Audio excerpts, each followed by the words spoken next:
So today we are continuing the hard topic and trauma series.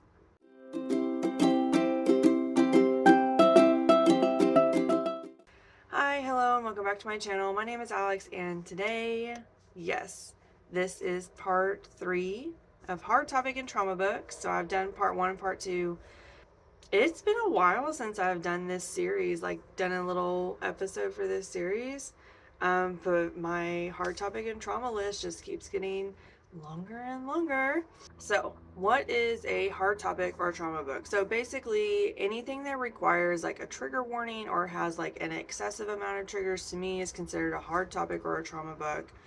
And I just kind of like tuck them away. This is a style of book or like a subgenre that I read quite a bit. And some of the books that we're going to talk about today are actually ones that I've read like a really long time ago. And that just kind of goes to show you that like I still think about them. Like some of these books could go on like the most interesting list, but they're definitely trauma books. So they went on this list instead. I am filming at a different time today, and so I don't know how I feel about the lighting, and I'm sorry.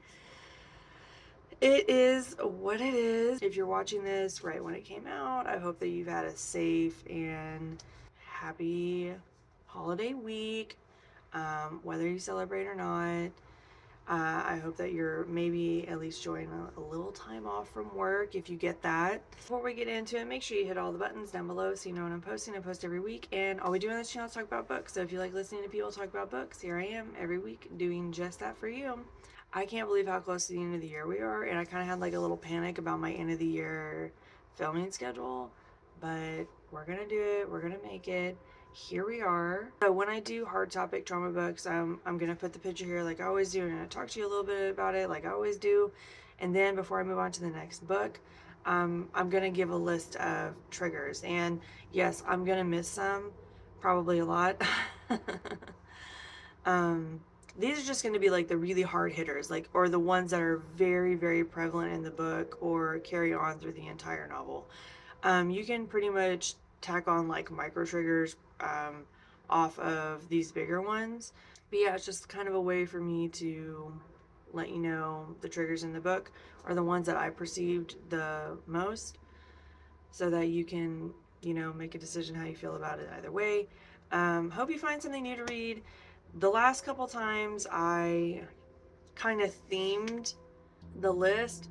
The first time, those 3 books were all about young adult sexual assault, and the second set of books were all trauma that incurred during childhood or young adult, that sort of carried on into adulthood or not. Today, all 3 of these books are adult books, so this is going to be, yeah, there is a lot of childhood trauma in these, but the characters in this book are all adults, and there are no like from young adult to adult. That happened in some of the other books in the second episode. So these are adult books written for adult readers, with adult protagonists. So let's not waste any more time. Let's get into it. The first book I'm going to talk about is Blood Memory by Greg Iles. I read this book so long ago. I read it so long ago. I still think about this book. This is the book that got me into trauma books, like honestly. And so this is kind of like OG trauma hard topic for me. So this kind of has a little bit of a complicated storyline, and it's huge. It's massive. It's like 800 pages. This was like back in the day when I just had buckets of time to read. I don't have time like that anymore. I'm glad I read this when I did, because I don't think I'd ever pick it up now, like by how massive it is. So, premise, we have a forensic expert, right, that works with the FBI. They get called to a couple serial killer cases, and she ends up passing out at 2. Her boss sets her aside, says, you need to take time off, and gives her like an unofficial sabbatical, like, or, you know, not a suspension, but it's kind of like if you don't walk away for a little bit now, we will suspend you. So, and our MC has just a myriad of issues.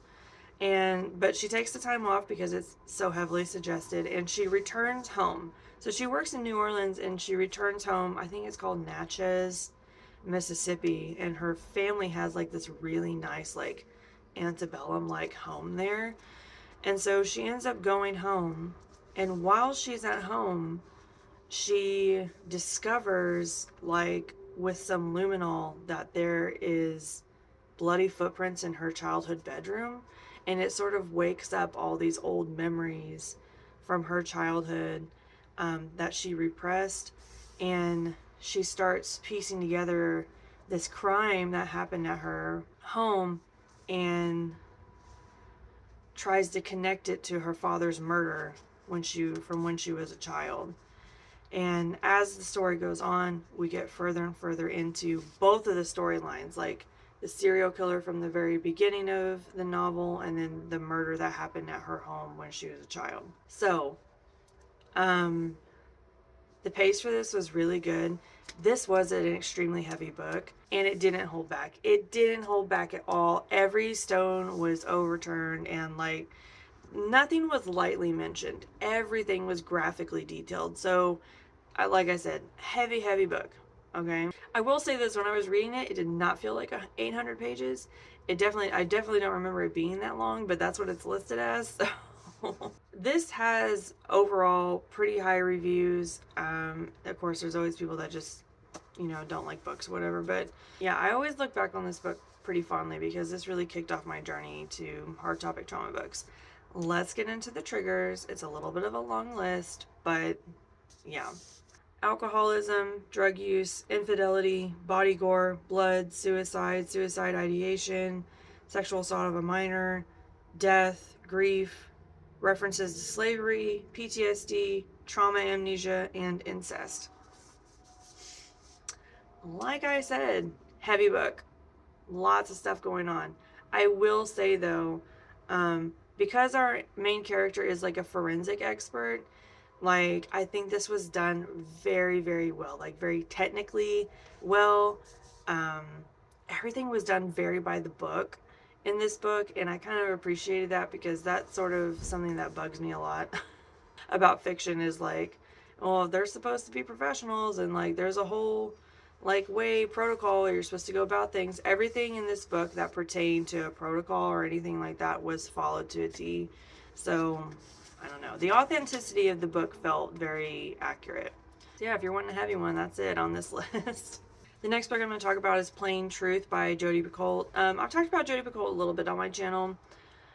If you have not read Jodi Picoult, she writes like crime dramas kind of, but they center not really around like the criminal part of it, like the court. It does center around the court proceedings and stuff like that, but it's more about the morality of the issue. Like she takes very morally gray issues and kind of like puts it under a magnifying glass.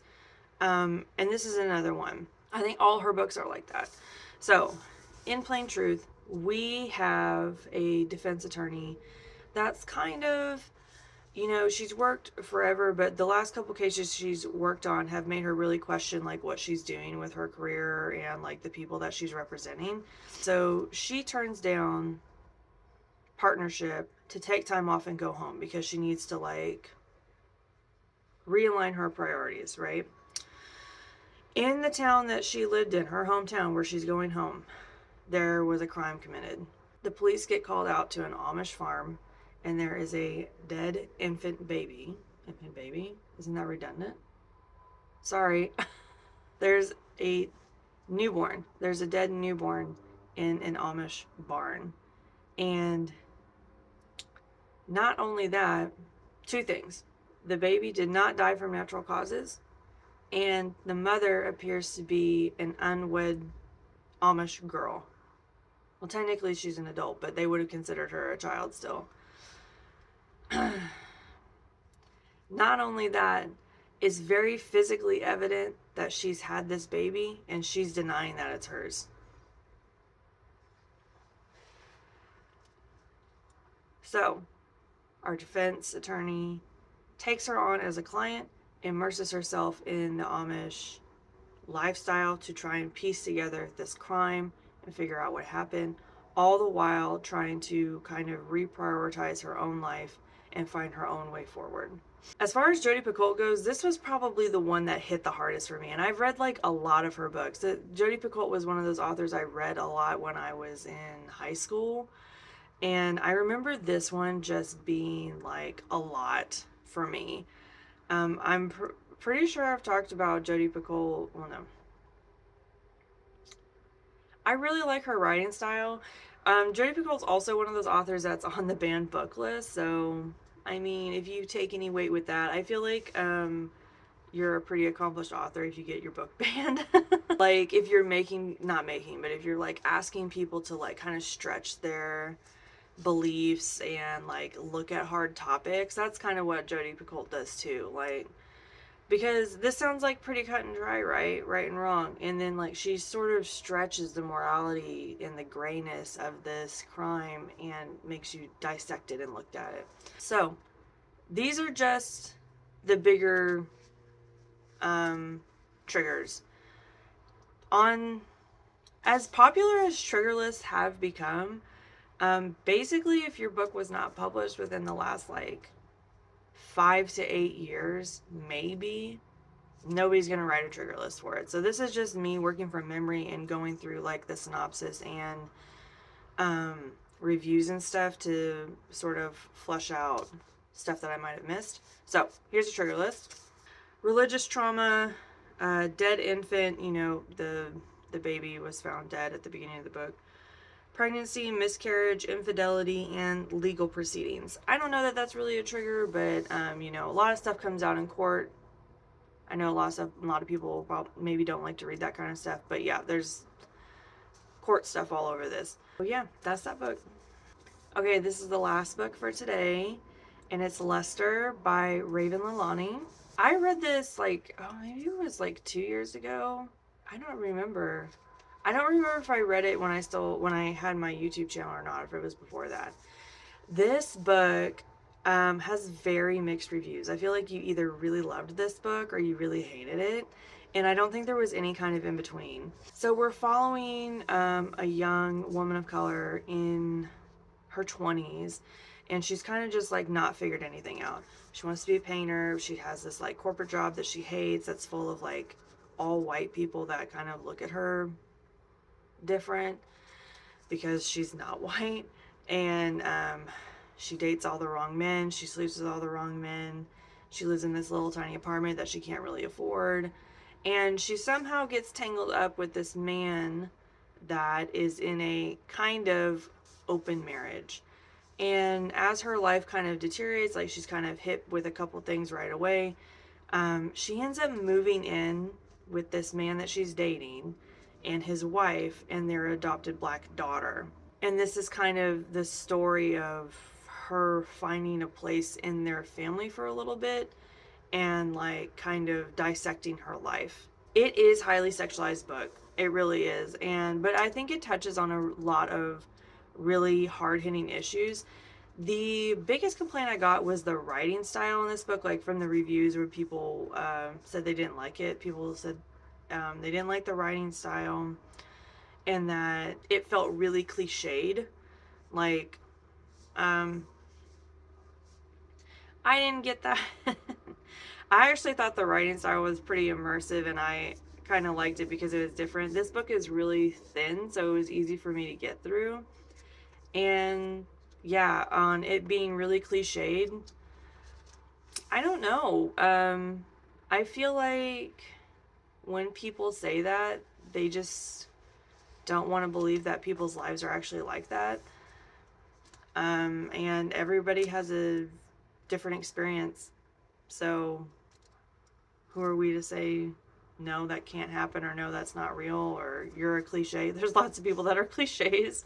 So yeah, I don't know how I feel about that statement. A lot of people also said that it wasn't very believable, like everything that was happening to this woman in this book. But again, I don't know. I don't know if it would be believable or not. Like, it's fiction. It's not like a biography or anything. So all fiction is like technically not real anyway.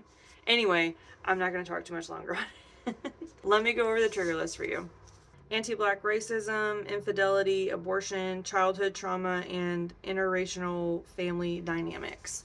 I wouldn't really call interracial family dynamics like a trigger, but I know it probably would bother some people, like maybe if you had childhood trauma or if you didn't like those kinds of things. There's a lot of debate about whether, you know, mixing families like that in an adoptive situation, not like in a biological situation, is healthy for the child. So if that kind of topic like angers you or something like that, maybe don't read this, or I don't know. I don't know how you feel about it. I just thought I'd tell you. So yeah, that's all I have for you guys today. This was a weird one. I feel like I rambled a lot. Like I didn't have very many clear ideas or thoughts. I don't know. It's been a really long month. It's been a really long week. And I'm looking forward to like a little bit of time off maybe from work, which would be nice. I'm excited about my end of the year lineup, even though I'm a little stressed because the end of the year is already like here. I hope you guys will join me for all that, and I hope that you found something new and interesting to read today. Make sure you hit all the buttons down below so you know when I'm posting. I post every week, and yeah, that's all I have for you guys today. So I will see you all next time. Bye.